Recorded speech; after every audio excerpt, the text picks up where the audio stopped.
jërë ngeen jëf waa BF Info TV ñu ngi leen di nuyu di leen ziar bu baax a baax di leen ñaanal yàlla jàmm ak xéewal di ko sàkku ci yéen di ñaan yàlla nañ yàlla dool defal jàmm ci gàmm gu tedd gii di guddi yonent bi sallallahu alayhi wa sallam luñ ci jàmm yàlla na ko yàlla nangu.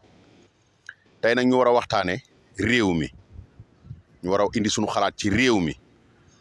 ak ni ko ñi nga xam ne ni ñoom la ñuy yaakaar ci diine wala ñoom la ñuy yaakaar ci aada ñun ñi nga xam ne ñoo nekk seen ron daanaka dañ ñoo jaay ci waxin ndax seen intérêt personnel moo ci xaw a jiitu ndax barki Dembo Njaay gis nañu ab sëriñ kilifa gu toog ci kanamu président de la république di jooy ndax teraanga yi ko président defar dinañ ñëw ci loolu. mais lu jiitu loolu bu ngeen gisee ma taxaw fii ci garab gi laa leen bëgg a présenter garab gi mbokk yi ay ngëneel a ngi ci dama koy maye gratuite. képp koo xam da nga am lu ñuy wax góomu robaale góom boo xam ne nii da nga koo faj mu tëw wér boo amee doom bii da nga koy jël nga lakk ko dëbb ko ba mu doon sunguf saa su ne ngay raxas góom bi di ko ci def. am na yeneen yu ko mën nag waaye bii lu ci gaaw la ci kàttanu yàlla. képp koo xam tamit da nga am ab lakk-lakk maanaam lakk-lakk bi tëw wér parce que am na ñoo xam ne seen yaram bu lakkee day yeex a wér. lii boo ko jëlee dëbb ko boole ko sunguf jël karawuk njombor boole ko moom di ko ci def lakk-lakk bi dina wér te du am léget. képp koo xam da nga am xale buy tiit guddi gone goo xam ne day tëdd guddi di tiit doom bi ngay dagg di ko ngegenaayal incha allahu rabbi dootul tiit ci kàttanu yàlla bi iznillah. mbokk yi garab gu am njariñ la. ñu ñëw gis nañu barki Dembo Njaay sëriñ bu mag koo xam ne nii bokk na ci këru diine gu mag war ma nag moo tax mënuñu tudd tur waaye bu ñuy waxee rek Sénégal ñu ne ki ñuy waxal wala bokk fi suñuy wax jëm xam nañ ko. réew mi ni mu mitee ndaw ñaa ngi dugg ci ay gaal di dem ñi amoon liggéey yëpp seen liggéey yàqu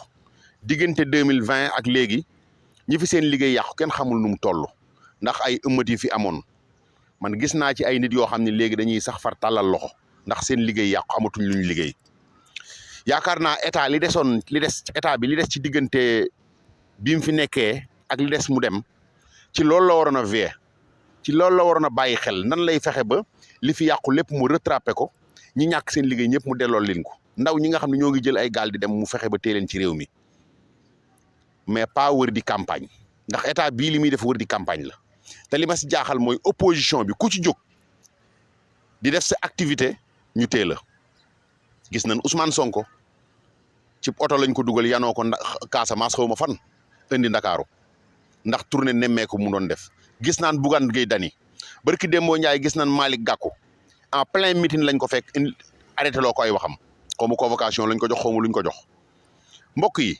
loolu nag ñu am ay kilifa yoo xam ne ay kilifa yi diine lañu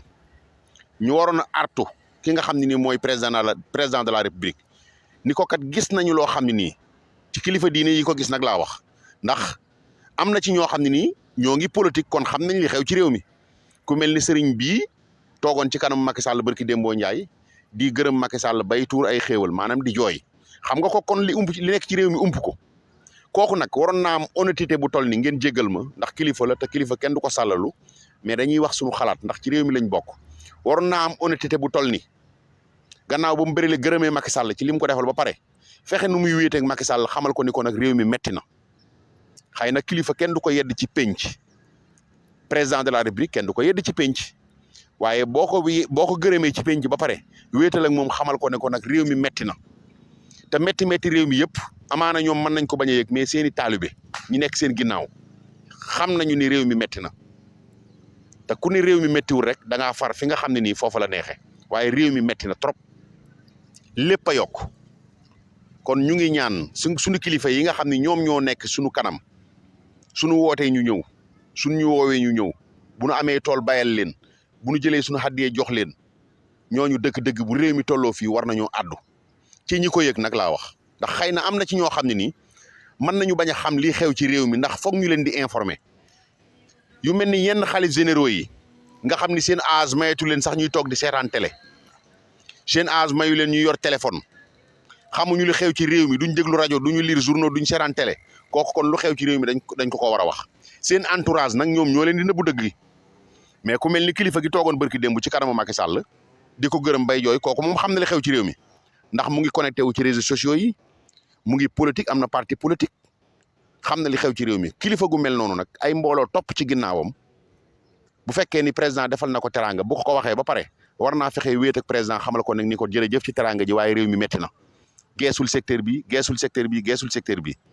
loolu mooy dëgg Sénégal actuellement tey foo lamb feebaru màggat la foo lamb mu ngi metti du ma ko jiñ kenn nag waaye génnewu ma ci état ndax ñoom ñooy président de la république moom lañ jël suñu budget jox ko moom mu xool ñi ko doy ni leen kaay leen ñu liggéey kon président war nay taxaw nemmeeku mooy bu demee ba yàgg mu ni tekk taxaw xool ndax diw sàngam mi la ma ko joxoon mu ngi koy doxal ndax ba ma koy jox fii mu toll woon yokku na ci wala daa wàññeeku amul complexe ku doxalul ñu génne la waaye nag le coup est déjà parti comme que réew mi dem na ba toll fii daanaka ñoom juróomi weer leen fi dese nañu fexe ba ngal la président juróomi weer yi fi des na lépp rafet opposition bi ñi war a dem élection bàyyi leen ñu dem élection yow demoo yow nee nga demoo kon gàcce ngalaama ci loolu mais ñi war a dem élection bàyyi leen ñu dem élection ku man sa morom duma man daal loolu laa lay ñaan waaye daal sunu kilifa yi nga xam ne nii élection yaa ngi jub si élection yi nag élection yu tàng lay doon yu metti lay doon ndax circonstance bi ñu defee élection yi la ndax dañoo jël koo xam ne nii mën naa ni ñi ëpp ci jeunesse bi moom la ñu tegoon bët jël ko dugal ko ci kaso bi ni ko doo bokk ci élection yi te gis ngeen depuis 3 mois wala 4 mois depuis bi ñu teewee Ousmane Sonko ba léegi bépp ndaje bu am même ndaje yi diine yi sax da ngay dégg booy dañ koy xaw ma Sonko lisé la tudd xaw ma Sonko namoon naa la ji foo toll di ko dégg Sonko li ko indi nag mooy li ñu jël Sonko dugal ci kaso bi amaana buñ ko bàyyoon mu nekk ci biti ànd ak xale yi def li muy bëgg a def loolu lépp du ci am waaye nag comme que loolu am na président dañ lay ñaanaat bàyyi ñi bëgg a dem élection yëpp ñu dem élection sa mbër mi nga samp bu fekkee mën naa gañe mu gañe leen su munta gañe bu ko gaa yi jeekoo gañe ko ñu jël sunu réew gouverner ko mu baax mais encore une fois kilifay diine yi ci ñi ma ko sañ a wax ñi nga xam dañoo nekk ci géewu politique bi nag laa wax kilifay diine yi nekk ci géewu politique bi xam li xew ci politique bi dee leen waxante dëgg te yërëm ñun ñi nekk seen ginnaaw moo gën ngeen di toog ci kanamuy kilifa yi président de la République di jooy yi amul benn solo président mënu leen a defal lu ngeen amul woon li ngeen doon ci seen i maam moo ëpp ak ndombay tànk président maa ngi leen di jégalu bu baax a baax mais bu leen fàtte garab gi nag garab gu am solo la nee naa la boo amee góom bu tëw a wér jëlal nga lakk ko dëbb ba mu nooy ba mu nekk sunguf nga di ko ci def ci kàttanu yàlla da koy saafara yàlla nag mooy faj garab du faj waaye nit day sabablu soo amee lakk-lakk boo xam ne ni tamit tënaa wér jël ko nga dëbb ko ba mu nekk sunguf nga boole ko karawu njombor di ko ci def yàlla mën na koo saafara xale tamit boo xam day tiit guddi jël ko nga dagg doom bi di ko ngegenaayal fu mu tëdd incha allahu rabbi dootul tiit maa ngi leen di sant di leen gërëm bu baax a baax BF Info li